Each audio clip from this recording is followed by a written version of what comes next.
오늘장 랭킹5로 이어가도록 하겠습니다. 시장 힘들 때 또 이슈에 대한 정확한 분석이 있어야지 또 대응을 잘 해나갈 수 있겠죠. 오늘 DB금융투자 잠실지점 김병수 PB와 함께하겠습니다. PB님 어서 오십시오.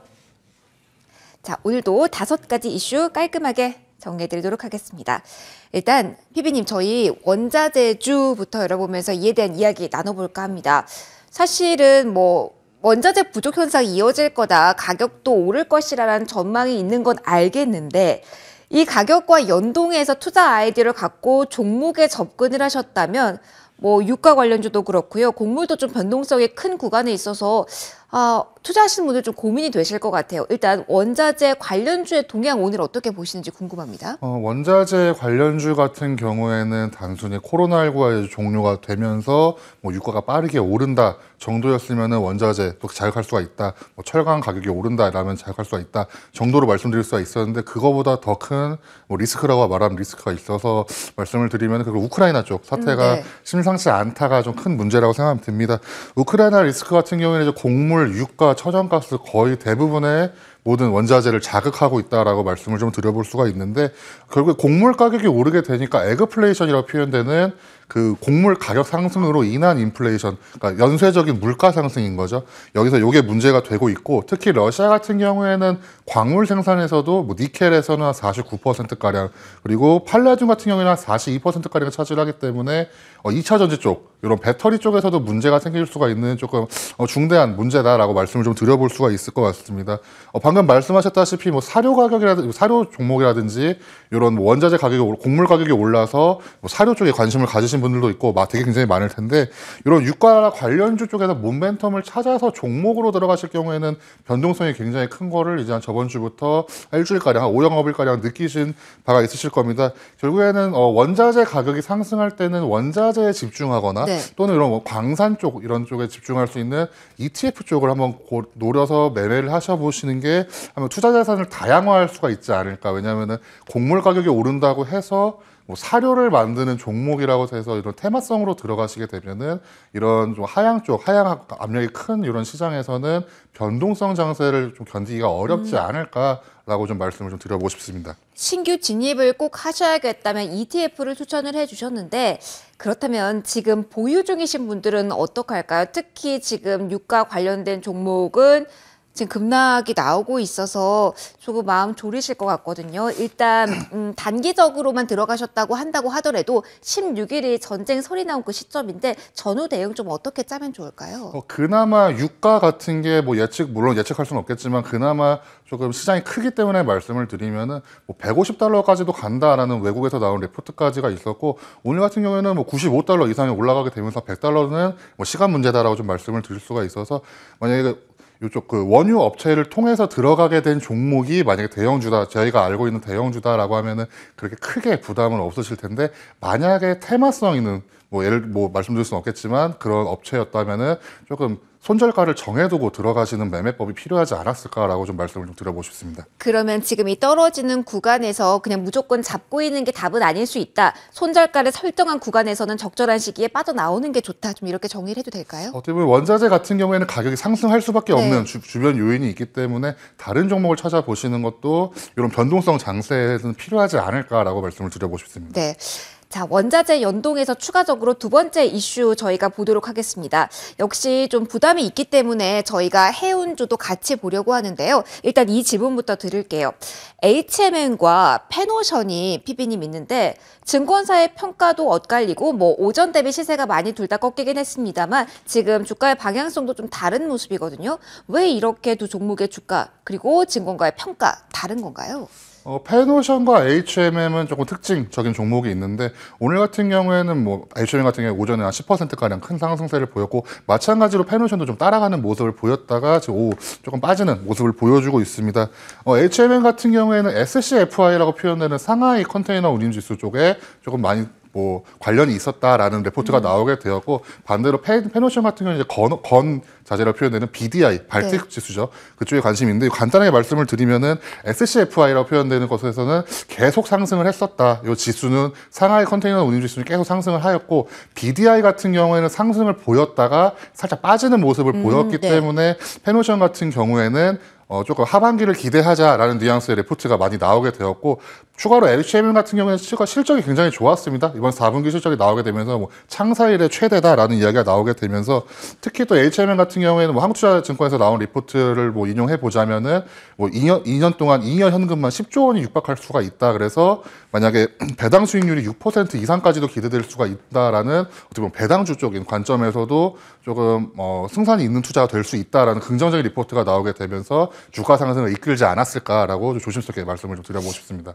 그러면 개별적으로 보지 않더라도 해운주 전반에 관해서도 긍정적인 시각이실까요? 뭐 운임 상승이 올해도 지속된다라는 게 아무래도 호재로 볼 수가 있겠고 다만 유가 상승은 좀 부담스럽지 않나라는 우려가 있거든요. 전체적으로는 어떻게 보세요? 코로나19가 조금 완화되면서 유가 상승은 당연할 거였고 운임 지수 회복이 관건이었다라고 말씀을 드릴 수가 있는데 하지만 이번 달 이제 저번 달 말부터 이번 달까지는 말씀하셨다시피 지정학적 리스크가 있었기 때문에 유가가 추가적으로 상승하는 모습이었다라고 좀 말씀을 드려보고 싶고 이를 만약에 제한다면 네. 대략 한 $90 정도 선에서 만약에 유지가 되고 운임 지수도 만약에 회복이 된다면은 방금 말씀드린 종목 외에도 지금 해운 운송이 굉장히 많은 업체가 있기 때문에 뭐 저가 충분히 좀 많이 빠져 있는 상태였기 때문에 신중하게 하면 하반기를 기대하셔도 좋고 2분기를 기대하셔도 좋으면서 투자를 이어나갈 수가 있지 않을까라고 좀 말씀을 드려보고 싶습니다. 선별적으로는 아무래도 많이 빠졌기 때문에 기회가 있을 수 있다라는 조언까지 해운 섹터에 관해서 주셨습니다.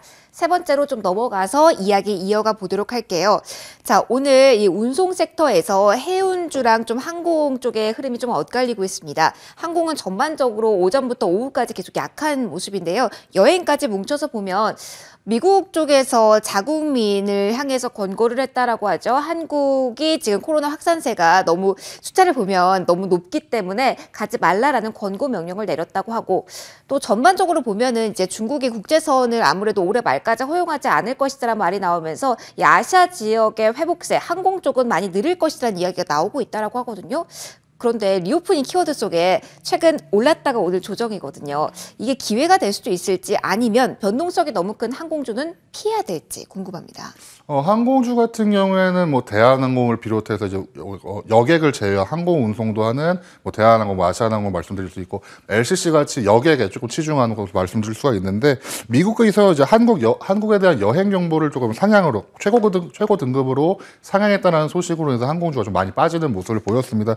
하지만 리오프닝 관련돼서는 굉장히 관심을 받을 수밖에 없는 업종이다라고 좀 말씀을 드려보고 싶은데 항공 여객 수요는 지금 아시다시피 저희 설 지날 때도 보셨지만 제주도는 굉장히 많이 가고 있습니다. 국내에서 여객선에서는 굉장히 여행을 굉장히 많이 가고 있기 때문에 국내선에서는 그렇게 큰 문제가 되지 않습니다. 네. 따라서 리오프닝 특히 이제 항공이나 여행주를 보실 때에는 외국인이 방한을 해서 뭔가 놀 수 있고 뭔가 이런 여행을 할 수 있는 그런 종목들이 차라리 조금 더 반등이 크지 않을까라고 좀 조심스럽게 한번 생각해 볼 수가 있는데 특히 해외 여객 수요가 만약에 이제 될 수가 있을지. 네. 왜냐하면 한국인이 외국에 나가는 것도 중요하지만 외국인이 한국에 들어오는 것도 어떻게 보면 리오프닝 중에 하나이기 때문에 여행 관련주를 조금 나누어서 보시는 게 어떨까라고 좀 말씀을 좀 드려보고 싶습니다. 그러면은 카지노주에 대해서도 긍정적인 시각이실까요, 피디님은? 카지노주를 딱 말씀을 좀 딱 생각나시겠지만 카지노주가 생각날 수가 있을 것 같고 네. 저도 지금 그걸 염두 두고 말씀을 드리는 바이긴 한데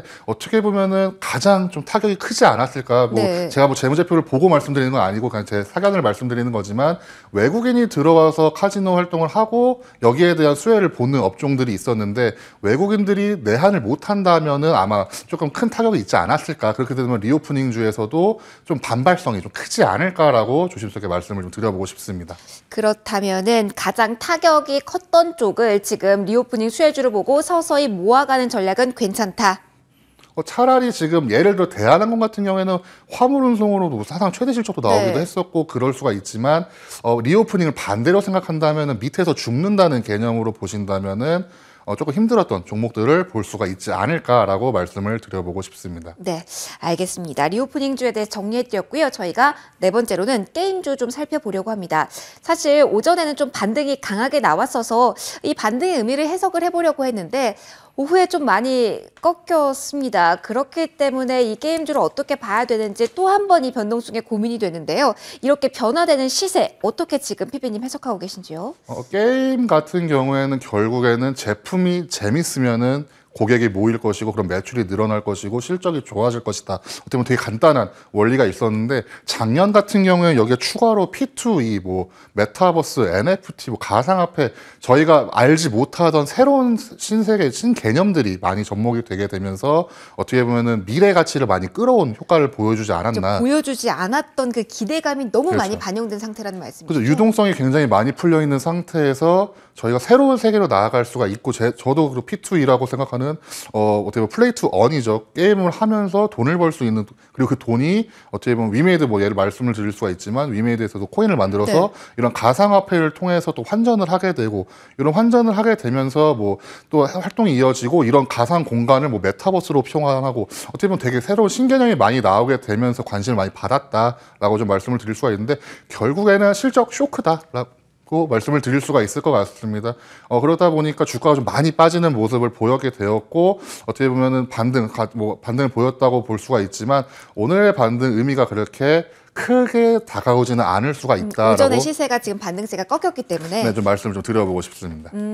그렇다면은 뭐 이제는 미래에 대한 기대감 또한 너무 주가가 반영할 수 없는 시점이라 볼 수가 있겠는데 그래도 실적이 중요하잖아요. 다른 기업들은 시장에게 뭐 기쁨을 안겨주진 못했지만 오늘 NC의 실적이 좀 발표가 됩니다. 4시에 컨퍼런스 콜이 예정이 되어 있는데 이 NC의 결과에 따라서 전반적인 게임주에 대한 심리도 좀 바뀔 수 있을까요? 어떻게 예상하고 계신지요? 뭐 MC 뭐 옛날에 3N으로 보여서 그냥 대장주라고 말씀드릴 수가 있고 이제는 뭐 이케라고 해서 뭐 크래프톤이라든지 이제 실적 쇼크가 많이 나왔던 업종들이 있었습니다. 그러면서 뭐 한 30% 가까이 올해만 해도 ETF에서 30% 이상 빠지게 됐는데 NC소프트 같은 경우는 오늘 이제 실적 발표가 될 거고 만약에 저는 뭐 개인적인 바람이긴 하지만 실적이 좀 좋게 나오면은 지금까지 많이 빠졌던 좀 거의 100만 원 가까이 간다는 얘기가 나왔던 NC소프트가 50만 원대에 거래되고 있기 때문에 좀 주가 쪽 게임주 전체에 대한 약간 반향성이 나올 수가 있지 않을까. 만약 실적이 좀 좋게 나오기를 뭐 간절히 바라고 있기도 합니다. 뭐 실적은 저희가 볼 수 없는 상황이지만 그럼 게임주에 대한 접근을 지금 해본다고 한다면 제가 피비님이 말씀하신 데서 힌트를 얻어보자면 그나마 많이 빠진 쪽에 기회가 남아있다라고 보시는 걸까요? 주가 같은 경우에는 많이 빠져 있는 와중에 이제 실질적으로 게임이 굉장히 재미있고 만약에 이제 플레이어들이겠죠. 고객들이 굉장히 많은 종목들을 찾아서 뭐 선별적으로 고를 수 있는 뭐 안목이 있으시다면은 지금 게임주 자리들도 굉장히 나쁘지 않은 자리다라고 좀 말씀을 좀 드려보고 싶습니다. 하지만 좀 개별적인 이슈를 봐야 되는 자리라고 함께 게임주에 대해서 조언해 주셨습니다. 마지막으로는 저희가 제약바이오 쪽 보도록 하겠습니다. 일단 이슈가 많은데 투자 심리를 악화하는 이야기들이 코스닥 그리고 제약바이오 쪽에 최근에 좀 많습니다. 오스템 임플란트에 대해서 뉴스가 좀 단독 기사로 좀 많이 쏟아지고 있는 시점이던데 이게 좀 안 좋은 방향으로 갈 가능성이 지금은 피비님 좀 높아진 걸까요? 뭐 이번 주 같은 경우에는 오스템 임플란트 뭐 횡령 사건도 있었고 신라젠 같은 경우에도 이번에 발표 나올 것 같은데 제약바이오 쪽 악재가 좀 많이 산재하는 주다. 뭐 다음 주까지 쭉 이어질 것 같습니다. 어떻게 보면 코로나19로 인해서 제약바이오 쪽 이런 이슈 되게 많이 매몰된 뭐 작년부터 올해까지 쭉 이어지고 있는 모습을 보여주고 있는데 오스템 임플란트나 이제 신라젠 같이 바이오 쪽에서 악재가 앞으로도 대기하고 있기 때문에 조금 문제가 조금 더 이어지지 않을까. 투심 같은 경우에는 악화될 수밖에 없는 환경을 조금 제공하고 있다라고 말씀을 좀 드려보고 싶습니다. 그러면은 섣불리 그 전까지는 바이오주를 관망하는 게 최선이라고 좀 느껴지는데 그럼 진단키트에 대한 질문을 좀 드리고 싶어요. 최근에 여러 변동성 장세에서도 진단키트가 그나마 잘 가졌기 때문에 이쪽 진입하신 분들 많으셨을 텐데 최근에 좀 많이 흘러내리고 있어서요. 근데 피비님께서는 이게 코로나 이슈 이외에 다른 호재성 재료가 있다는 점을 꾸준하게 언급을 해주셔서 지금 보유하신 분들을 위해 좀 조언을 좀 부탁드리고 싶네요. 진단키트 같은 경우에는 원래 처음 시작은 뭐지 암 진단키트라든지 이쪽에서 많이 발생을 했었습니다.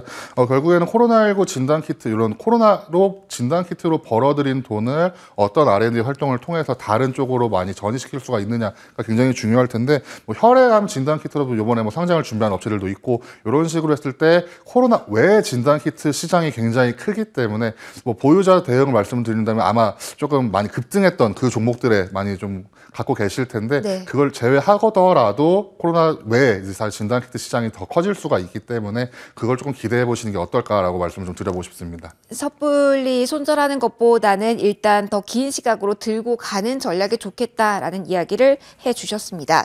자, 오늘 5가지 봤습니다. 이 안에서 원픽 골라서 추가적인 이야기 들어볼게요. 어느 쪽에서 원픽 고르셨을까요? 해운주, 어떻게 보면 원자재 쪽은 해운주 가깝기도 네. 하지만 해운주 쪽에서 조금 말씀을 좀 드려보고 싶습니다. 맨날 현대상선이었던 이제 HMM 같은 네. 경우에 오늘 굉장히 레포트가 많이 나오게 되면서 좀 추가 상승을 보였습니다. 해운우님이 뭐 피크아웃이다라는 우려를 이제 우려를 무색하게 하는 주가 상승을 좀 보여주고 있는데 결국에는 이제 SCFI가 4분기에 한 9%가량 상승하게 되면서 HMM도 이제 창사 이래 최대 실적을 기록하는 모습을 보였습니다.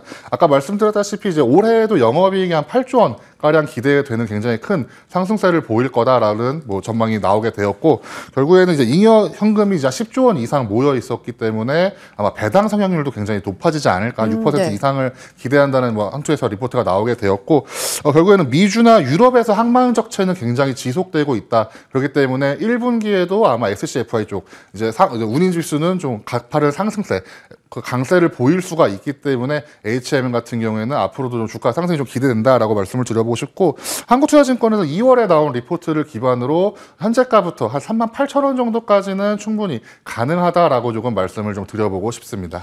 배당 이외에도 의미 있는 환원책에 대한 기대감이 높던데 PB님 또한 그 배당 이외의 모멘텀도 기대하시는 걸까요? 어떻게 보면 지금 오늘 같은 경우에 잠깐 강세를 보인 이유는 놀라운 실적과 함께 앞으로의 기대치가 들어간 거고 제가 말씀드린 건 주가도 좀 많이 빠져있는 상태이기 때문에 특히 배당 성향률도 좋아질 수가 있는 구조를 갖추었고 이건 이제 어떻게 보면 회사의 입장이겠지만 조금 그쪽도 기대해 볼 만한 가치가 있지 않을까라는 레포트를 한번 인용해 보도록 하겠습니다. 네, 알겠습니다. HMM 오늘의 원픽으로 제시해 주셨고요. DB금융투자 잠실지점 김병수 PB와 오늘 이 시간 함께 꾸려봤습니다. PB님 고맙습니다. 감사합니다.